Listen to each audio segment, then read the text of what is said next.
A girl is humiliated at a party for being the daughter of a maid, but when they realized who her grandfather was, everyone trembled. The sound of Alice's heels echoed across the marble floor of the Blackwood mansion. She firmly held the hand of her 16-year-old daughter Emma as they were escorted out of the luxurious ballroom. The disdainful looks and whispers of the guests followed them like unwanted shadows. Just a few hours earlier, Alice was adjusting Emma's uniform in their small apartment. "I'm sorry, dear, I know you didn't want to come," Alice said, stroking her daughter's hair. "But I need your help today. The work is too much for me to handle alone." Emma smiled, trying to hide her disappointment. "It's okay, Mom. I understand." Back in the present, Alice's heart broke seeing her daughter humiliated in front of hundreds of wealthy and powerful people. It all started when Emma, captivated by the glitz and glamour of Olivia Blackwood's debutante ball, stepped out of the kitchen where she was helping and mingled with the guests. For a few magical moments, Emma felt part of that dazzling world. Her eyes sparkled as she observed the elegant dresses and glittering jewelry. But her happiness was short-lived. Olivia Blackwood, the birthday girl, recognized Emma instantly. With a malicious smile, she approached. Well, if it isn't the cleaner's daughter," Olivia said loudly, drawing everyone's attention. "What do you think you're doing here, dressed like that?" Emma's face turned red with shame. She looked around, searching for an exit, but was surrounded by curious and laughing faces. Olivia continued mercilessly, "Did you know this girl is a maid's daughter? She's probably never seen so much food in her life." Laughter echoed through the hall. Emma felt tears forming in her eyes. Alice, hearing the commotion, rushed to defend her daughter, but it was too late. "Understood. I'll expand the dialogue between Victoria and Alice, increasing the level of humiliation." Here's the revised version of that part of the chapter. Victoria Blackwood, the family matriarch, arrived like a hurricane. Her face twisted with anger. "Alice! How dare you bring your daughter to my Olivia's ball?" she shouted, her voice echoing through the now silent hall. Alice tried to explain, her voice trembling. "Mrs. Blackwood, please, I just needed help with the work today. We didn't intend to." "Silence!" Victoria interrupted, her eyes sparking with fury. "Did you really think you could mix your daughter with the decent people here? Look at her." Victoria pointed at Emma, who shrank under the cruel gaze. "Dressed like a little maid, trying to pass as one of us. It's pathetic." Alice stepped forward, trying to protect Emma. "Please, Mrs. Blackwood, Emma hasn't done anything wrong. She was just..." "Just what? Trying to steal? Looking for a way to take advantage of us?" Victoria laughed, a cold and humorless sound.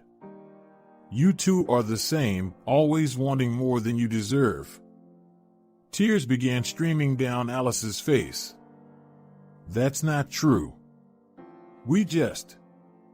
"Enough!" Victoria shouted. "You're fired, Alice. Fired. And don't think you'll get a penny more. In fact, you should thank me for not calling the police for trespassing." The guests around whispered and pointed, some openly laughing at Alice and Emma's humiliation. Victoria turned to the guards. "Get these two out of here immediately.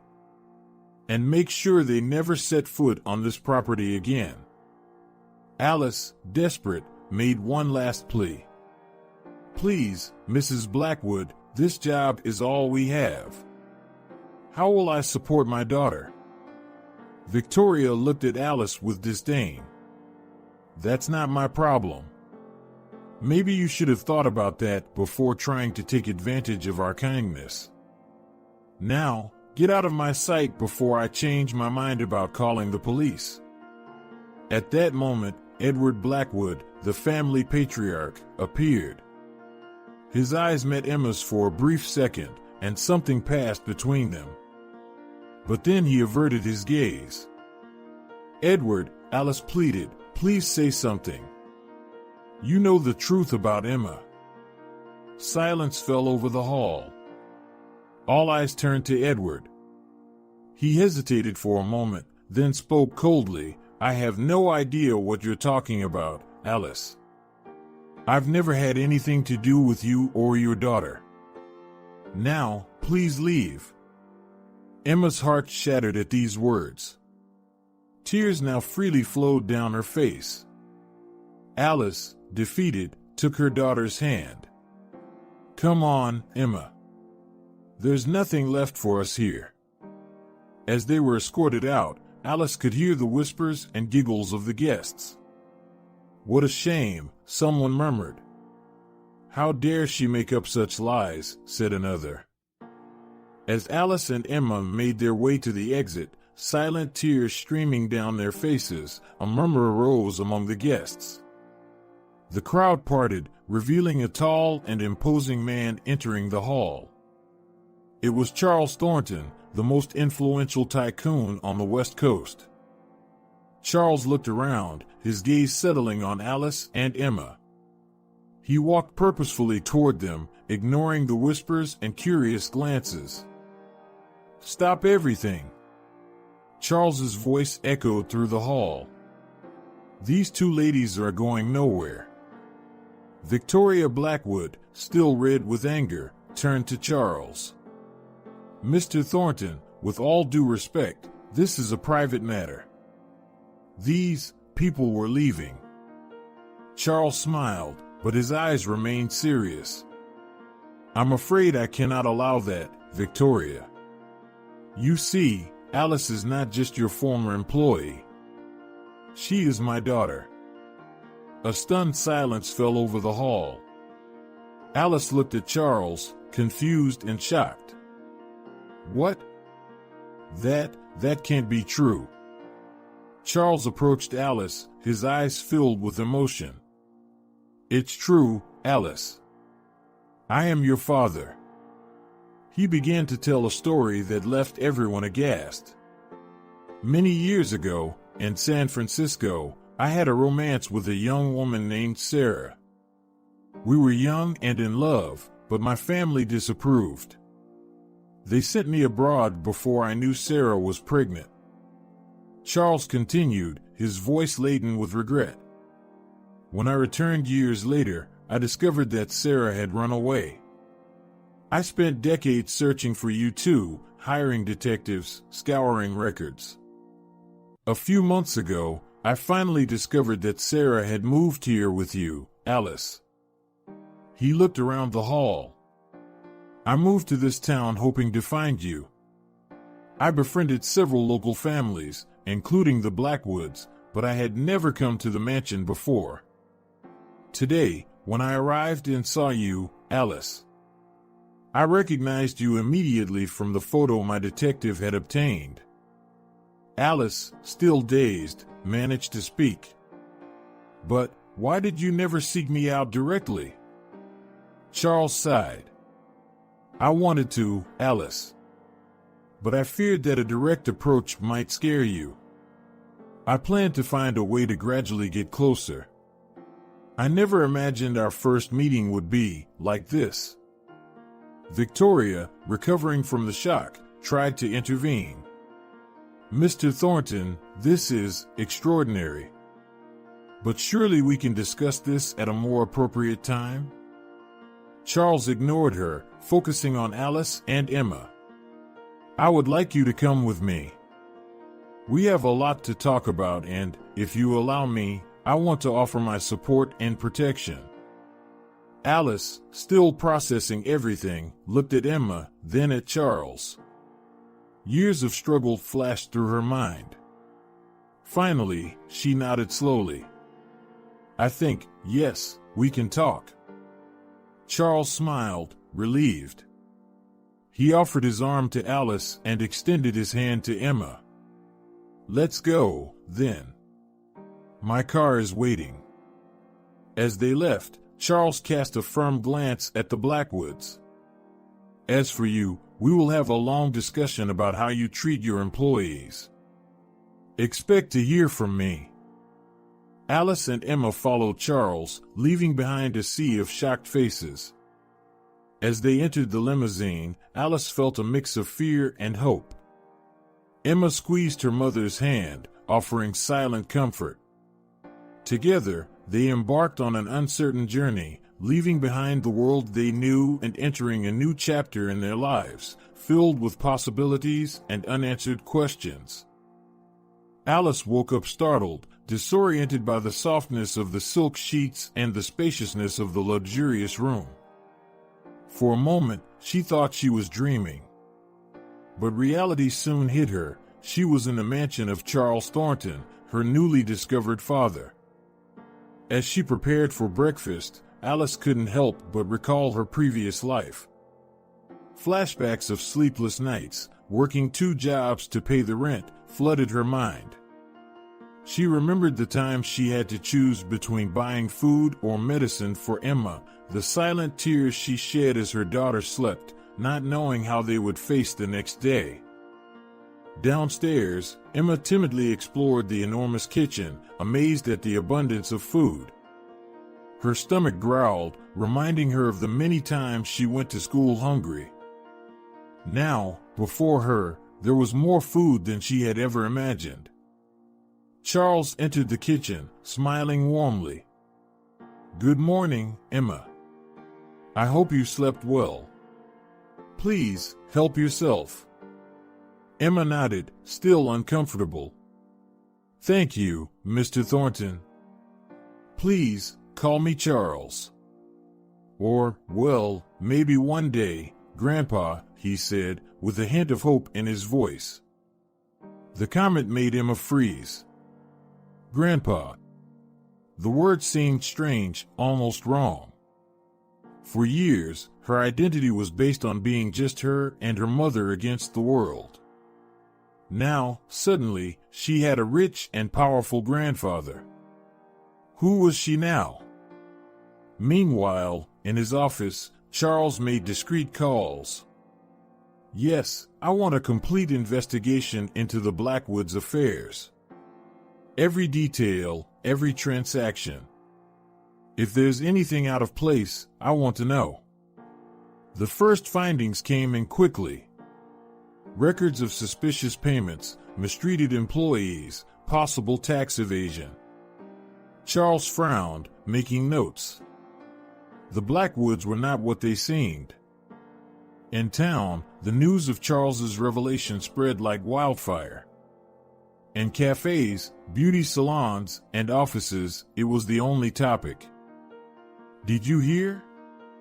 The cleaner Alice is actually Charles Thornton's daughter." Impossible. It must be some kind of scam. I always thought she had an air of nobility. I bet the Blackwoods are furious. Serves them right.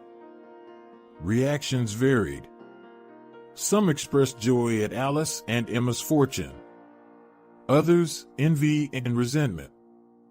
Why them? What did they do to deserve this? There were also those who looked on suspiciously, suspecting some scheme or lie. For Alice, navigating this new world was a daily challenge. One afternoon, while walking through the mansion's garden, she was approached by a neighbor. "Alice, dear. What a wonderful surprise to discover your true identity. We must have tea one of these days." Alice hesitated. This same woman had treated her with disdain weeks ago when she saw her getting off a bus. "Thank you," she replied politely. "I'll check my schedule." Returning to the house, Alice looked at herself in the hall mirror. Who was this woman looking back at her? Was she still the same Alice who fought and sacrificed everything for her daughter? Or was she becoming someone else? The dilemma consumed her. How to balance her new life with who she had always been? How to protect Emma from the pitfalls of this new world of wealth and privilege? Charles, noticing her unease, approached her. "Is everything okay, Alice?" She sighed deeply. "It's just all of this. It's too much sometimes. I don't know how to act, what to say."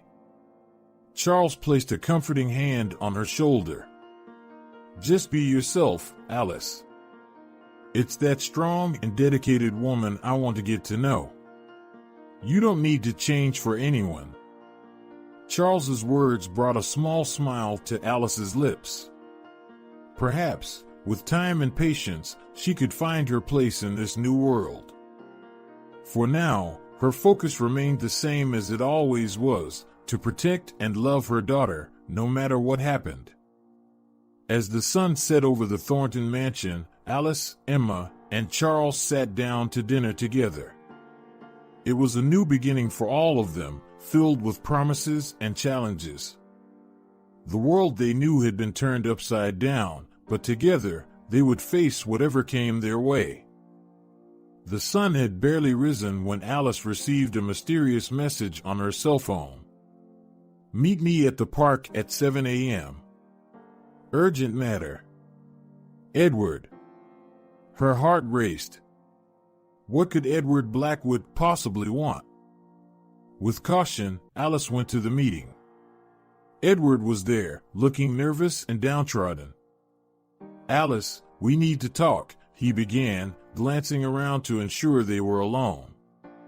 "I have a proposal for you."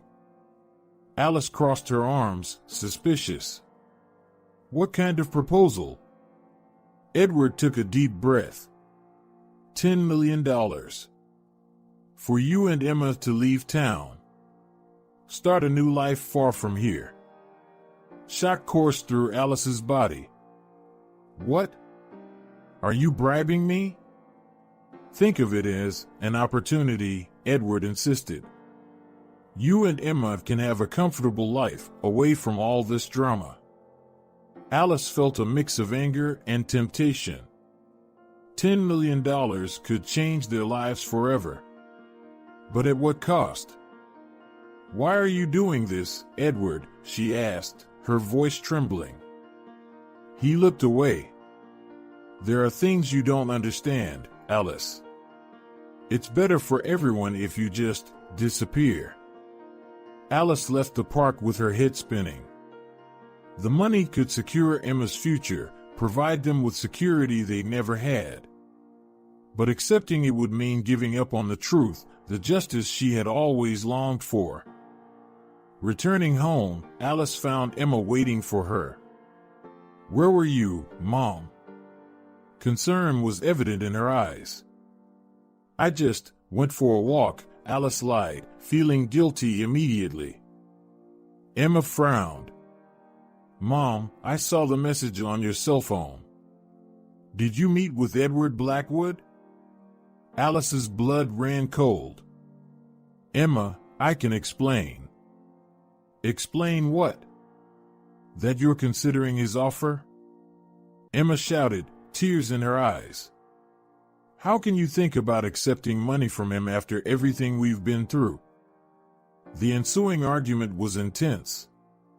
Alice tried to explain her dilemma, but Emma felt betrayed. The friction between mother and daughter created a tension that had never existed before. Meanwhile, Charles noticed changes in Alice's behavior. She seemed distant, worried. Suspecting something was amiss, he discreetly increased security around the mansion and hired a bodyguard to accompany Alice and Emma. On the other side of town, Victoria Blackwood was plotting her revenge. In a secret meeting with investors, she sowed seeds of doubt about Charles's business integrity. "Who knows what other secrets he hides," she insinuated, smiling maliciously. Tormented by Edward's offer, Alice began to delve into her own past. She revisited old photos, forgotten diaries, seeking clues about her relationship with Edward. The memories that resurfaced were confusing and painful, raising more questions than answers. As days passed, the tension between Alice and Charles grew. Charles, sensing something was wrong, pressed for answers. "Alice, what's going on?" he asked one evening, his voice a mix of concern and frustration. "I can see something's bothering you." Alice hesitated, torn between telling the truth and protecting her father from a potential scandal. "It's complicated, Charles. I'm just trying to understand my place in all this." Charles frowned. "The Blackwoods approached you, didn't they?" "Alice, you need to tell me. We're in this together." The ensuing discussion was heated. Alice advocated for dealing with the Blackwoods discreetly, while Charles insisted on a more direct and legal approach. "They need to be held accountable for their actions, Alice," Charles argued. "We can't let them get away with this." Alice countered, frustrated. "You don't understand. It's not that simple." The impasse left both father and daughter exhausted and worried. Alice found herself caught between two worlds, struggling to find the right path. That night, lying in her bed, Alice contemplated her options. Edward's offer weighed on her mind, as did Charles's determination to seek justice. In the midst of it all was Emma, whose trust she feared she had shaken. Alice knew a decision had to be made. But which was the right one? Accept the money and start anew? Or confront the past and fight for the truth, no matter the consequences? With the weight of the world on her shoulders, Alice fell asleep, knowing dawn would bring with it the need to make a choice that would forever change their lives. Emma wandered aimlessly through the city streets, her mind a whirlwind of emotions. The argument with her mother about Edward Blackwood's proposal still echoed in her ears. She felt betrayed, confused, and above all, lost in a world she no longer recognized. As she roamed through a neighborhood she had never visited before, Emma noticed a modest building with a worn sign, "Hope Shelter, Support for Youth." Curious and seeking a distraction, she decided to enter. The interior was welcoming, though clearly in need of repairs. Young people of various ages were scattered around the common room, some studying, others conversing softly. An elderly lady approached Emma with a gentle smile. "Hello, dear. Can I help you?" Emma hesitated. I'm not sure. I was just passing by." "Well, you're welcome to stay a while if you'd like," the lady offered. "I'm Mrs. Martinez, the shelter's administrator." As Emma observed the surroundings, a young man with dark hair and bright eyes approached, carrying an old guitar. "Hey, are you new here?" "I'm Lucas." "Emma," she responded, noticing Lucas's talent as he strummed a few notes on the guitar. "You play really well." Lucas smiled, but there was a shadow of sadness in his eyes. "Thank you. I've always dreamed of studying music, but, well, things don't always work out as we plan, do they?" Lucas's words triggered a wave of memories in Emma. She remembered the nights her mother would come home late from work, exhausted, yet still finding the energy to help her with homework. She recalled the lean Christmases when a single gift was a cause for great joy. The hunger, the cold, the second-hand clothes all came back to her with painful clarity. In the days that followed, Emma began to visit the shelter regularly. She volunteered to help with tutoring, finding unexpected satisfaction in sharing her knowledge. Lucas became a close friend, and together they organized small music recitals to cheer up the other youth. At home, Alice noticed Emma's frequent absences and grew concerned. "Where have you been, Emma?" she asked one evening, her voice a mix of worry and frustration. "At the shelter," Emma replied, her eyes shining with an enthusiasm Alice hadn't seen in weeks. "Mom, you have no idea the incredible work they do there. Those young people, they need so much help." Alice sighed, feeling torn. "Emma, I understand you want to help, but we can't forget our new reality. You have responsibilities now, expectations to meet." The comment ignited a spark of anger in Emma. "What expectations? To be a little rich princess and forget where we came from? Mom, I thought you, of all people, would understand the importance of helping those in need." The conflict between mother and daughter intensified in the following days. Alice, concerned about Emma's future and the complications of her new social position, tried to limit her daughter's involvement with the shelter. Emma, on the other hand, felt that she had finally found a purpose, a connection to her roots. At the shelter, Emma delved deeper into the stories of the youth she met. She heard about families torn apart, dreams interrupted by poverty, and the daily struggle for survival. Lucas shared how he lost his parents in an accident and ended up on the streets before finding Hope shelter.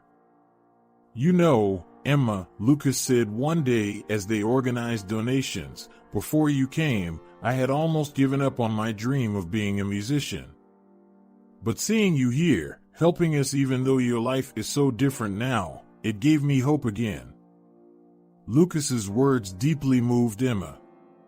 She realized that her presence at the shelter was not just about helping others, but also about reconnecting with who she truly was. That night, as Emma returned to the Thornton mansion, she found her mother waiting for her. Alice's look was a mix of concern and resignation. "Emma, we need to talk about the shelter and your future," Alice began. Emma took a deep breath, preparing for another confrontation. But this time, she was determined to make her mother understand. The shelter wasn't just a hobby or a rebellious phase. It was a part of her, a connection to her roots that she refused to abandon, no matter how much her life had changed. With a racing heart, Emma began to explain to her mother why Hope Shelter meant so much to her, hoping Alice could see beyond her concerns and understand the importance of this new purpose in her life. Charles Thornton sat in his office, surrounded by stacks of documents and reports. Weeks of intense investigation were finally bearing fruit. His eyes scanned the pages, revealing a disturbing pattern of corruption and deceit. "My God," he murmured, running his hand through his graying hair. "It's worse than I imagined." The findings were shocking: falsified tax records, elaborate schemes to evade millions, and most disturbingly, evidence of systematic exploitation of immigrant workers. The Blackwoods had built an empire on a foundation of lies and suffering. Meanwhile, Alice grappled with her own moral dilemma. Seated in the mansion's garden, she held an old photo of Edward Blackwood. His words echoed in her mind, "There are things you don't understand, Alice." She wondered whether she should tell Charles about Edward's proposal. Her loyalty to her newly discovered father conflicted with her instinct to protect Emma from further scandal. Across town, Victoria Blackwood plotted her revenge. At a secret meeting with influential investors, she sowed seeds of doubt about Charles's integrity. "Think about it, gentlemen," she said, her smile as cold as ice. "A man who has hidden a daughter for decades, what other secrets might he be keeping? Can we really trust him to lead our investments?" The city began to divide. Rumors and speculation ran rampant. Some defended the Blackwoods, citing their philanthropic contributions and long history in the community. Others supported Charles, seeing him as a champion of justice and truth. Emma, largely oblivious to much of this drama, immersed herself further in her work at Hope Shelter. There, among the youths who struggled daily for a better future, she found peace and purpose. "Hey, Emma," called Lucas as she entered the shelter. "We have a new girl today. I think you can help her with math." Emma smiled, grateful for the distraction from the tensions at home. "Sure, I'll meet her now." As Emma dedicated herself to the youths at the shelter, Alice made a disturbing discovery. Rummaging through an old box of keepsakes, she found a letter yellowed with time. It was from Edward, dated 17 years ago. With trembling hands, Alice read, "My dear Alice, I know what we had was brief, but you need to know the truth. Victoria found out about us. She threatened to destroy you and the child if I didn't end everything. Forgive me for my cowardice. I hope one day you will understand. Always yours, Edward." Alice let the letter fall, shocked. All her memories, all her doubts about her past with Edward, suddenly took on new meaning. Victoria knew. She had always known. That night, Charles called Alice and Emma to a family meeting. His face was grave as they entered his office. "I've found enough evidence to expose the Blackwoods," he said, his voice steady. "I'm going public at the press conference tomorrow." Alice felt a knot in her stomach. "Charles, wait. There's something you need to know first." As Alice prepared to reveal the truth about Edward's letter and the recent proposal, Emma looked from one to the other, feeling the weight of the impending revelations. Charles, sensing Alice's hesitation, frowned. "What's going on, Alice? What aren't you telling me?" The air in the office grew heavy with unrevealed secrets and painful truths about to come to light. Alice knew her next words could change everything, for better or worse. With a deep breath, she began, "Charles, Edward reached out to me recently. He made an offer." Alice's words hung in the air, poised to trigger a new wave of revelations that threatened to shake the foundations of everything they thought they knew. The web of lies entangling the Thornton and Blackwood families was about to unravel, with consequences no one could predict. The sun had barely risen when Victoria Blackwood set her plan into motion. With a cold smile, she sent an email to dozens of important investors, revealing confidential information about alleged fraudulent practices at Charles Thornton's companies. The impact was immediate. Charles's company stocks plummeted. Phones rang incessantly at his offices, investors demanding explanations, partners threatening to break contracts. Caught off guard, Charles struggled to contain the damage. "This is ridiculous," he shouted over the phone. "These accusations are completely unfounded." But the damage was done. Within hours, rumors of massive layoffs began to circulate. Hundreds of employees feared for their jobs, entire families on the brink of despair.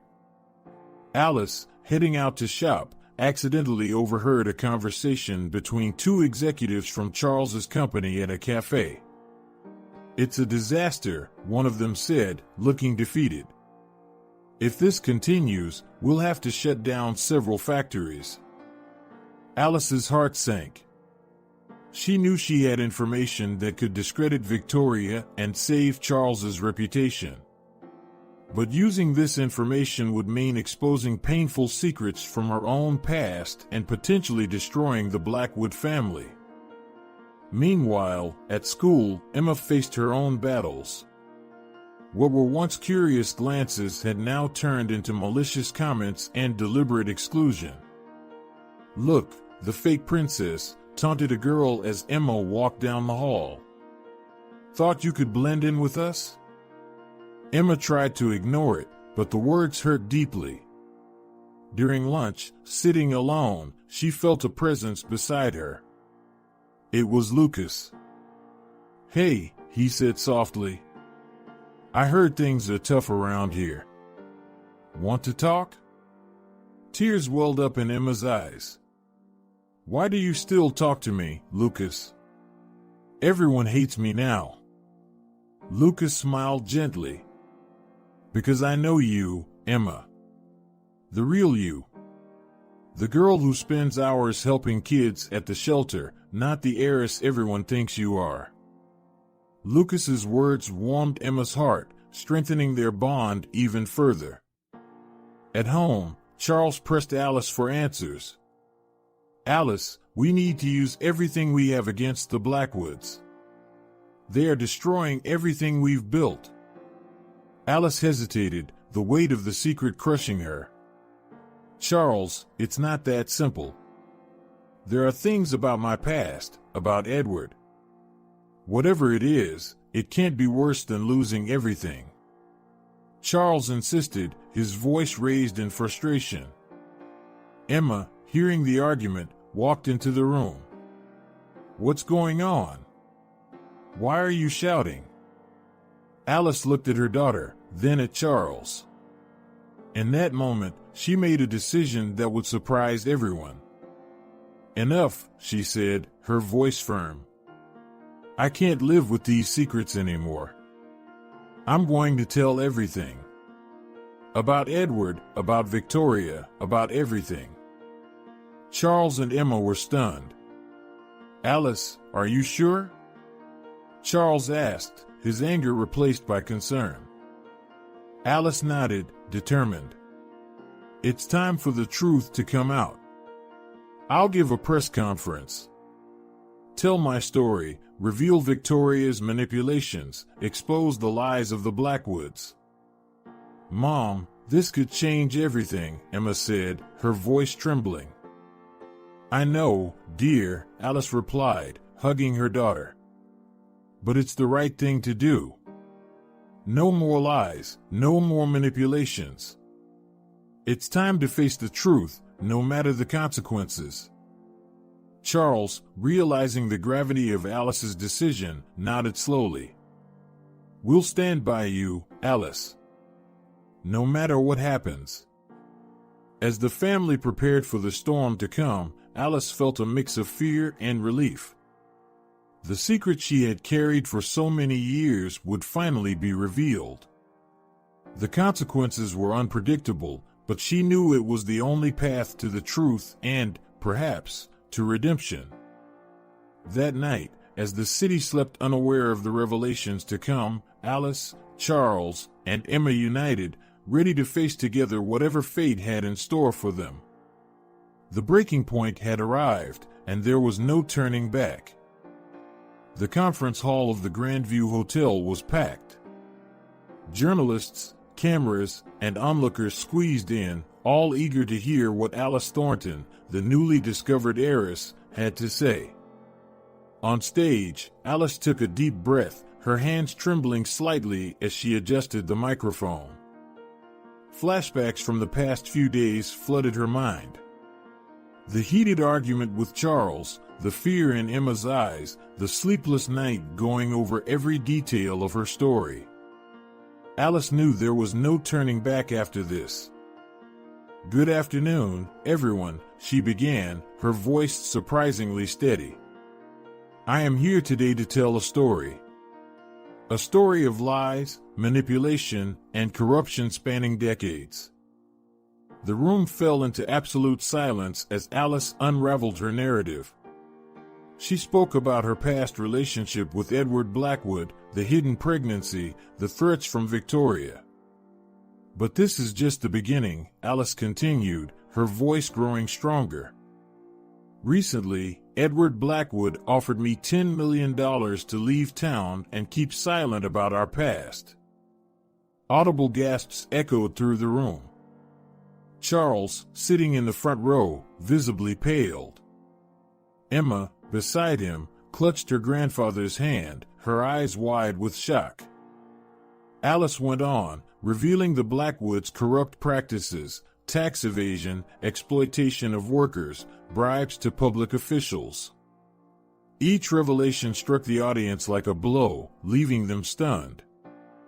"I have here," she said, lifting a folder, "documents that prove each of these charges. I am handing copies to the proper authorities and the press." At the back of the room, Victoria and Edward Blackwood watched in horror. Victoria stood up abruptly. "This is ridiculous," she shouted. "These are all lies. You can't believe this opportunist." But the evidence was irrefutable. Journalists were already flipping through the documents, their expressions shifting from skepticism to shock as they confirmed Alice's allegations. Charles stood up, walking to the stage. He embraced Alice, tears in his eyes. "I'm proud of you," he whispered. "Thank you for your bravery." Emma watched everything, a storm of emotions in her chest. Pride for her mother, anger for the years of lies, fear for the uncertain future. Lucas, who had come to support her, held her hand firmly. As Alice answered questions from the press, federal agents discreetly entered the hall, heading towards the Blackwoods. Edward, looking defeated, didn't resist when he was taken for interrogation. Victoria, however, screamed threats as she was escorted out. The news spread like wildfire through the city. On the streets, in homes, in offices, everyone talked about the bombshell revelations. Former allies of the Blackwoods scrambled to distance themselves, while those who had been harmed by them clamored for justice. At the Hope Shelter, the youth gathered around a small TV, watching the live broadcast. Lucas hugged Emma, who had sought refuge there. "It's going to be okay," he murmured. "Your mom is incredible." Emma nodded silently, still processing everything. Part of her wanted to hide from the world, another part felt relieved to finally know the whole truth. Back at the hotel, Alice concluded her press conference. "I know these revelations will bring pain and confusion to many," she said. "But I believe the truth, no matter how hard, is the first step towards healing and justice." As she left the stage, the city was in turmoil. Protests formed in front of the Blackwoods businesses. Customers rushed to withdraw their investments. Employees feared for their jobs. Charles, realizing the magnitude of the earthquake they had triggered, immediately began working on a plan to stabilize the city's economy. "We can't let the innocent suffer for the crimes of the Blackwoods," he declared. That night, as the Thornton family gathered at home, exhausted and emotionally drained, Alice looked out the window at the bustling city below. "Did we do the right thing?" she asked softly. Emma approached, hugging her mother. "Yes, Mom. It was time for the truth." Charles joined them, wrapping his arms around both. "Now we begin to rebuild," he said. "Together." As night fell over a city in tumult, the Thornton family stood united, facing an uncertain future, but finally free from the secrets of the past.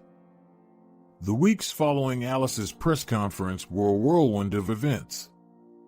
The once serene and prosperous city now buzzed with the chaos of revelations. Edward and Victoria Blackwood were formally charged with a series of crimes, including tax fraud, bribery, and worker exploitation. The courthouse became the center of attention, with journalists camped out day and night to capture every development in the case. In a moment of moral clarity, Edward decided to plead guilty to all charges. "I'm tired of living with lies," he told the judge, his voice laden with remorse. Following his confession, he made an unusual request. He wanted to meet with Emma. Emma received the news with a mix of emotions.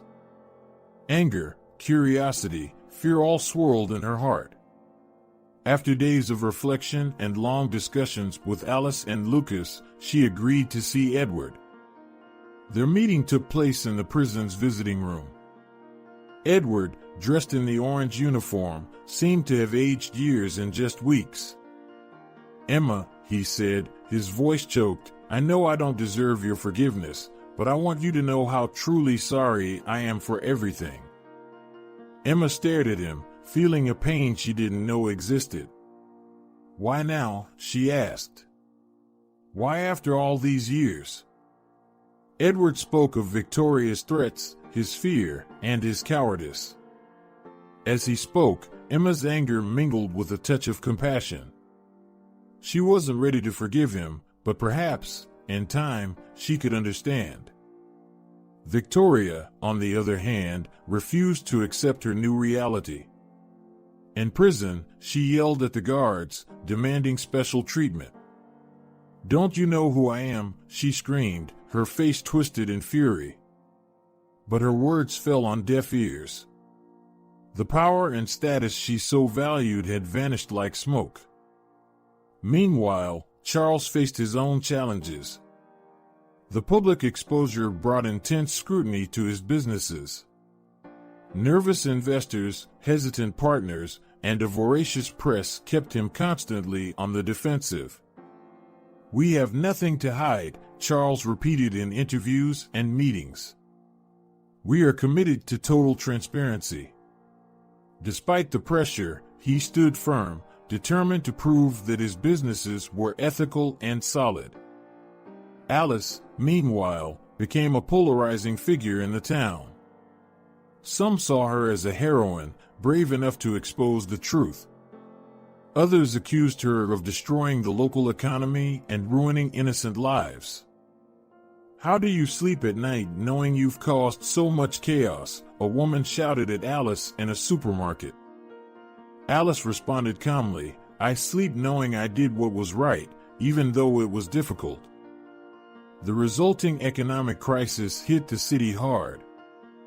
Businesses closed, unemployment soared.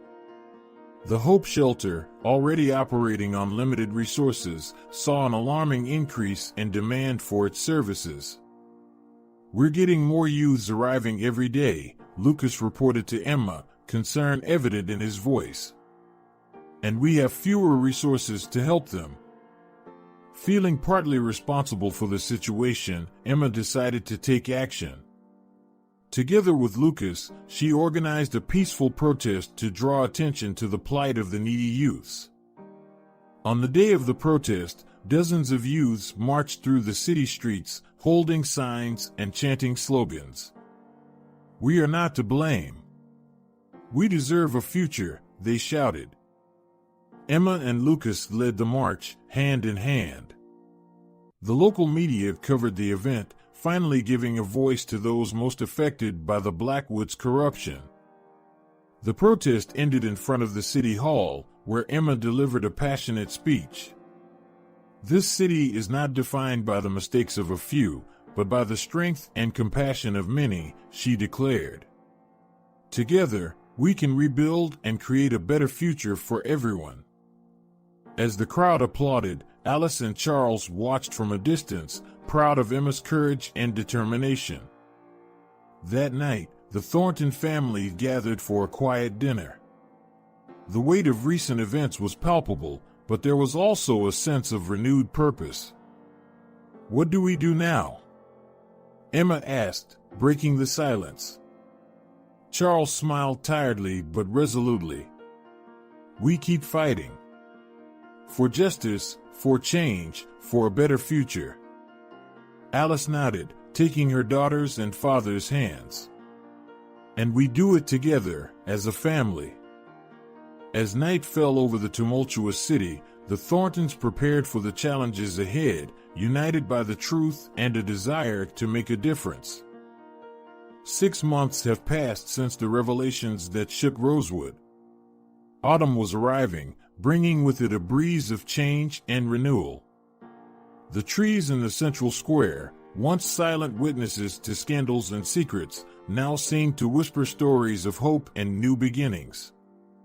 Charles Thornton, standing in the auditorium of the former Blackwood Mansion, now transformed into a community center, announced his latest project. "Today, I am pleased to launch the Bright Future program." His voice resounded firm and warm. 100 full scholarships for talented youths from our community, regardless of their background or financial condition. The audience, composed of residents, businesspeople, and officials, applauded enthusiastically. Among them, Alice smiled, proud of the father she had only gotten to know late in life, but who was now a pillar of strength and compassion. Meanwhile, in a modest office downtown, Alice and Emma tirelessly worked on their own initiative, the New Beginnings Foundation. "Mom, I just got the confirmation," Emma exclaimed, her eyes shining with excitement. 5 more families will be helped this month." Alice hugged her daughter, tears of joy in her eyes. Who would have thought our story of pain would transform into hope for so many? The New Beginnings Foundation had become a beacon of hope for families in situations similar to what Alice and Emma had faced. It offered legal, financial, and emotional support, helping people rebuild their lives after adversities. At Hope Shelter, a familiar yet transformed figure worked diligently. Edward Blackwood, serving an alternative sentence, had found an unexpected purpose in helping at-risk youth. Mr. B, a teenager, called out, "Can you help me with this equation?" Edward smiled, feeling a peace he had never experienced in his years of wealth and power. "Of course, let's look at it together." Surprisingly, Victoria Blackwood had also found redemption. After months of therapy in prison, she emerged a changed woman. Now, as a volunteer at the New Beginnings Foundation, she used her experience and connections to help others. "Alice," Victoria said one day, her voice laden with genuine emotion, "thank you for giving me this chance. I know I don't deserve it, but I promise to do my best to make amends for the harm I caused." Alice nodded, acknowledging the long journey both had traveled. "Everyone deserves a second chance, Victoria. That's how we rebuild our community." And rebuilding was exactly what Rosewood was doing. The town, once divided by scandals and secrets, now united in a collective effort of renewal. Community projects flourished, small businesses reemerged, and a new sense of solidarity filled the air. Time passed, and finally, the big day arrived, Emma's graduation from law school. The auditorium was packed with familiar faces and new friends. Charles, Alice, Lucas, and even Edward and Victoria, under escort, were present to witness this moment. Emma stepped up to the podium, her face radiant with pride and determination. She looked out at the audience, seeing not just her family but an entire community that had grown and transformed along with her. "When I started this journey," Emma began, her voice clear and confident, "I was a confused girl, struggling to find my place in the world. Today, I stand before you not just as a newly graduated lawyer, but as someone who has learned the true meaning of justice, compassion, and community." She paused, her eyes meeting her mother's. "I learned that the truth, however painful, is the path to healing. That forgiveness doesn't mean forgetting, but choosing a better future. And that each of us has the power to make a difference, no matter where we come from." Emma's words echoed through the auditorium, touching hearts and inspiring minds. Rosewood isn't just a town that overcame a scandal. We are a living testimony that it's possible to rise from the ashes, stronger and more united than ever. As Emma concluded her speech, a wave of applause and emotion swept through the auditorium. Alice and Charles hugged each other, tears in their eyes. Lucas smiled proudly, knowing his friend and now girlfriend was destined for great things. That night, as the town celebrated not just Emma's graduation but the rebirth of Rosewood. A sense of hope hung in the air. The stars shone brighter over the town, as if approving the new path its inhabitants had chosen. Emma, surrounded by her family and friends, looked up at the night sky. She knew her journey was just beginning. With the law as her tool and compassion as her guide, she was ready to continue the fight for a fairer world, one case at a time. And so, Rosewood turned the page on its turbulent past, embracing a bright and promising future. A story of secrets and lies had transformed into a testimony of the power of truth, forgiveness, and a united community. I hope you enjoyed today's story. Don't forget to like the video and subscribe to the channel so you don't miss any of our moving stories. Share with your friends so they can be moved too, and in the comments, let us know what you think. We want to hear your opinions and suggestions to keep bringing content that touches the